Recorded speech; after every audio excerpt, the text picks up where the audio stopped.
Hey folks, welcome back to another video. You join me here in North Wales as usual, and it's sunny at the moment, but it's supposed to be raining, and I think it will rain at some point, so I'm trying to get this video done while it is nice. It's not quite t-shirt weather, but if it was, you could support the channel by buying a lovely JB Manson Skills t-shirt. New one, flash the picture of the back up on it. All these bits of support, whether it's the buy me a coffee, buying t-shirts, even just comments and stuff, massively appreciated, and it really does help in a world where sometimes there's some negativity on social media, shall we say, but thanks for all of you for just being amazing. Thank you very much. Today's video is all about my trad rack, what I take, but I'm going to break it down into what I would recommend for a beginner and then, you know, someone who's getting more advanced, for want of a better word. And I've done this video before, probably in lockdown, so a long time ago.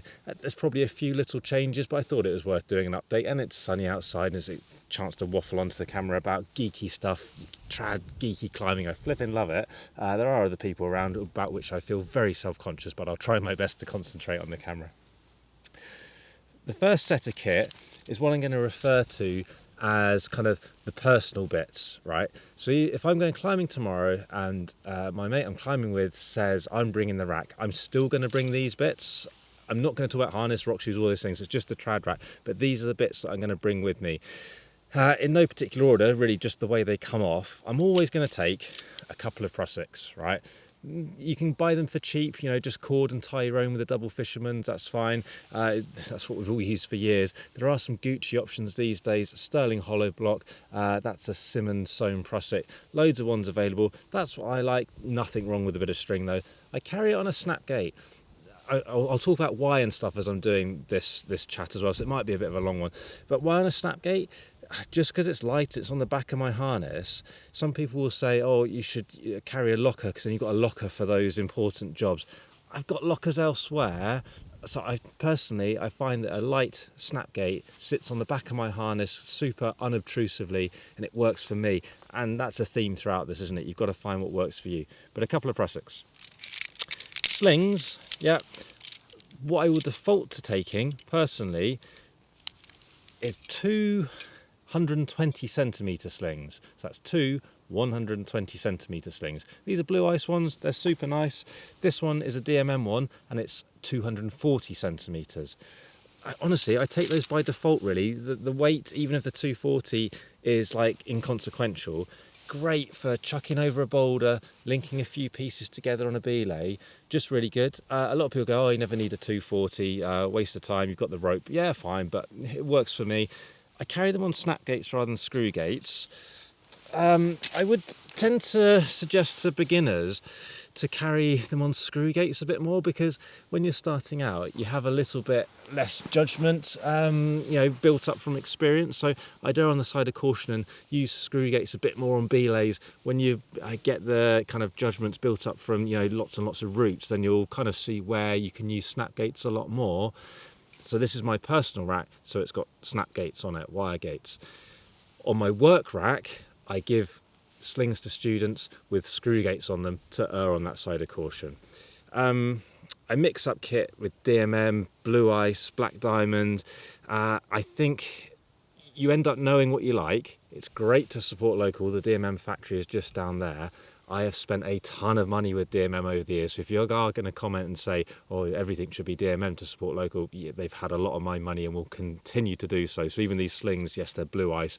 They were given to me, but I do really like them. They're on DMM snapgates. So, you know, pros and cons to all this kit that I will continue to talk through.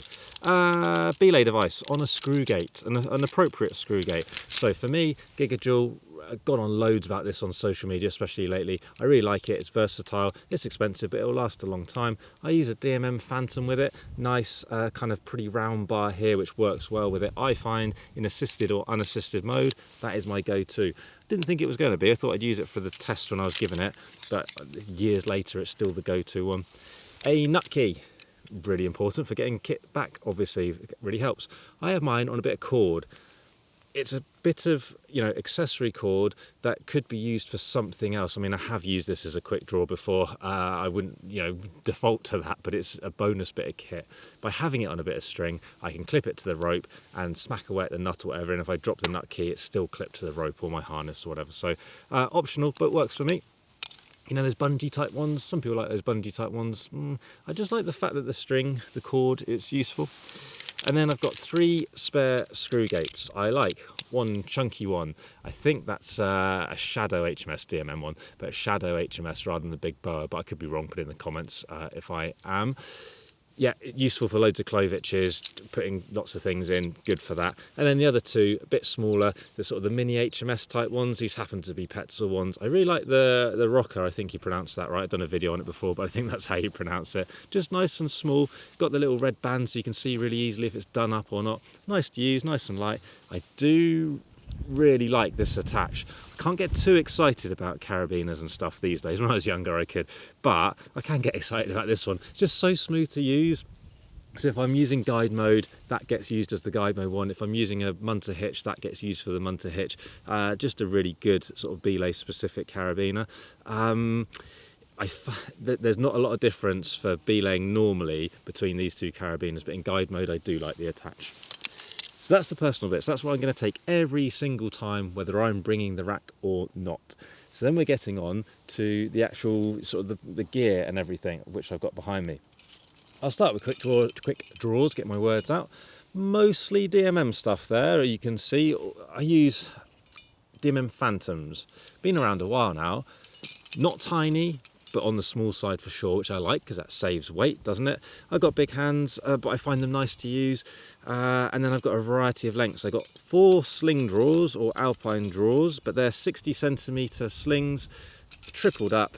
Done videos on how to triple them up and stuff, so click away on the channel and search for it, you'll find those kind of things. But 4 of those, great for extending bits of gear on a wandery route. You can, you know, put them over a spike or something as well. You can link a couple of bits of kit with them as well, but the 120 is normally my default, but sometimes a 60 works great for that. And then I've got a variety of other lengths, kind of the medium, the short, the really short. A lot of people don't like the really short ones because why do you bother having them that short? All you're doing is adding rope drag or encouraging that nut to be lifted out as the rope wanders through it. It's completely psychological. I think sometimes I like a couple of short draws because, you know, I'm scared and, you know, it saves about that much in a fall, but sometimes it's good for my head, so I like them. But the majority are on the medium to long side, okay. I'd rather overextend than underextend generally. And on there's 14 Quickdraws. That does for like everything. And the rack I'm talking through is like a general purpose rack. Of course, for some routes, I'm going to thin things out. So if I'm doing a short little route on the gritstone, perhaps, yeah, I'm probably not taking 14 Quickdraws, am I? But that's like a general purpose, sort yourself out everywhere kind of rack, really, of Quickdraws. Chuck those out the way. Next, onto the protection itself. Nuts for me are like the bread and butter of UK placements, okay? I'm always going to try and place a nut over a cam where I can. I want to place whatever's best in that crack, obviously, but I would go for nuts. In big part, really, just because I've got a lot of them, right? There's quite a chunky set of nuts there, but it just means I've got loads of options. If I place a grey number 7, well, I've got another one as well, okay? Size-wise, though, I've got a couple of things here. Come back to those in a second, but split over 3 carabiners. I've basically got 1 to 11 in DMM walnuts, and then I've got 1 to 7 in DMM walnuts. Okay, so I kind of they all overlap, so that's kind of small to medium, medium to large, and then, you know, a sort of a larger set there. Something's got clicked wrong there, as you can see, but there's a bit of an overlap on each one. So if I pick the wrong set, it's good to go. For me, I'm pretty sure these are DMM Spectres, so they're actually slightly bigger than the Phantoms, so they take a few more nuts. They have got a not clean nose. So what that means is, sometimes when you're placing, a nut does get hung up on there.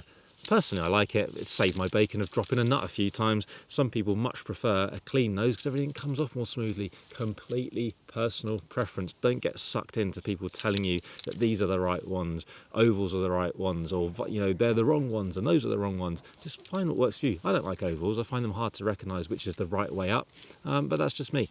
I like these ones. They work. Other people will say have one set of one brand, like DMM walnuts, and then another set of, let's say, Wild Country rocks or DMM stoppers. Yeah, that's great. It's a good idea. And when I was first building a rack, that's exactly what I did. I had the walnuts and the rocks, mix of those, that very slightly a different shape. Having been climbing for, well, too long, 30 years, I think, maybe. Yeah, probably about 30 years now, which is crazy, maybe 29.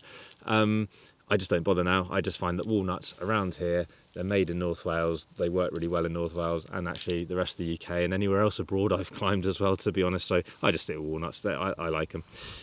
So 1 to 11 and then another set of 1 to 7 sort of works for me generally. And then not DMM walnuts, DMM offsets. They're a slightly different shape, right?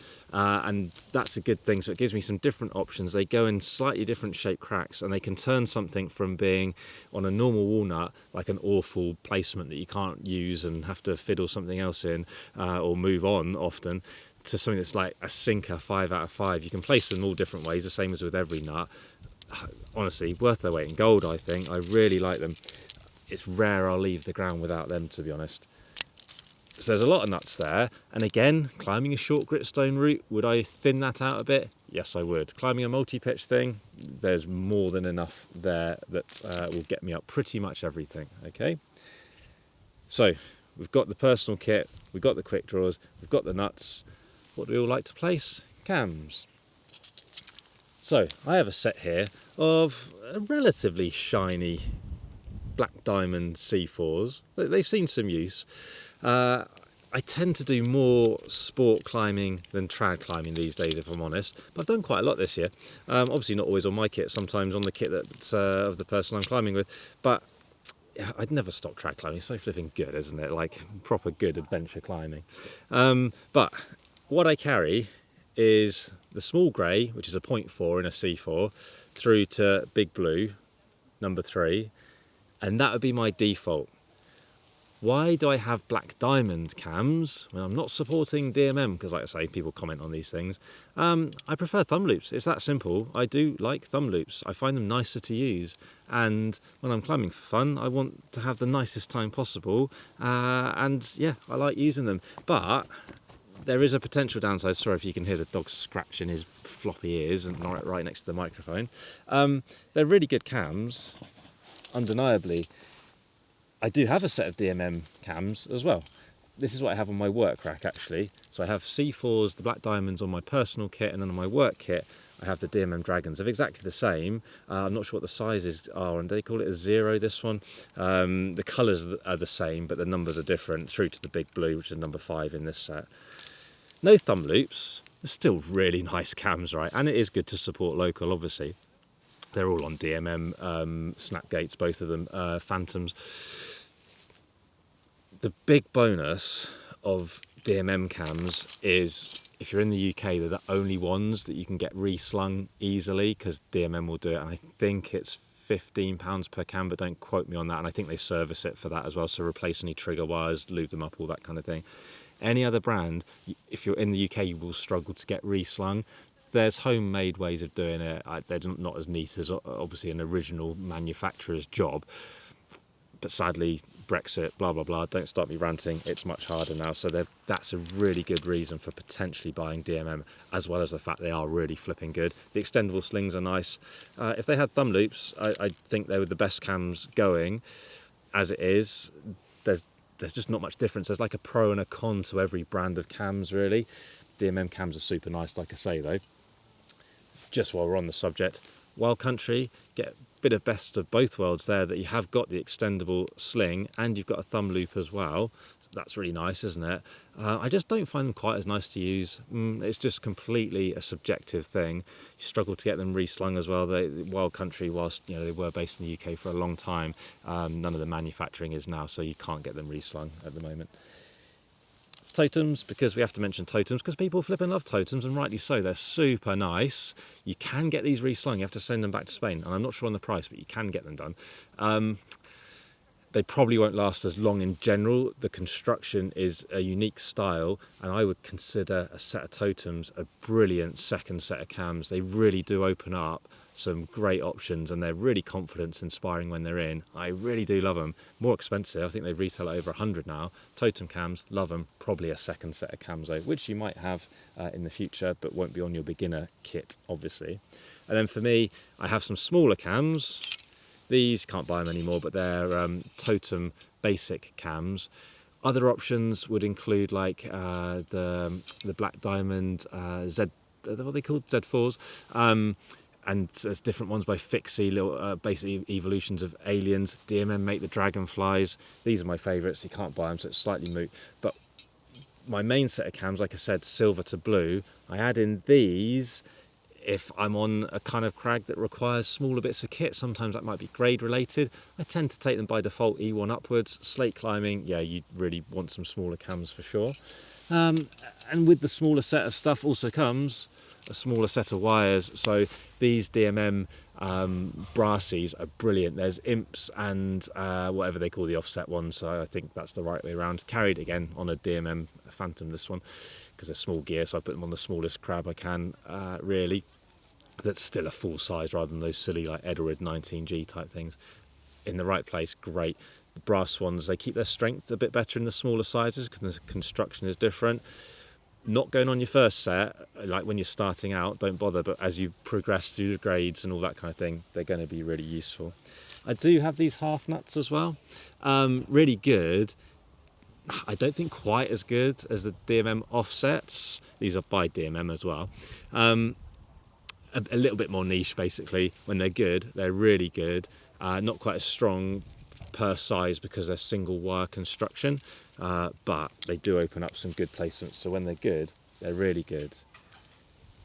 Cams are super expensive, aren't they? I think Dragons C4s by Black Diamond, they're about £65 each.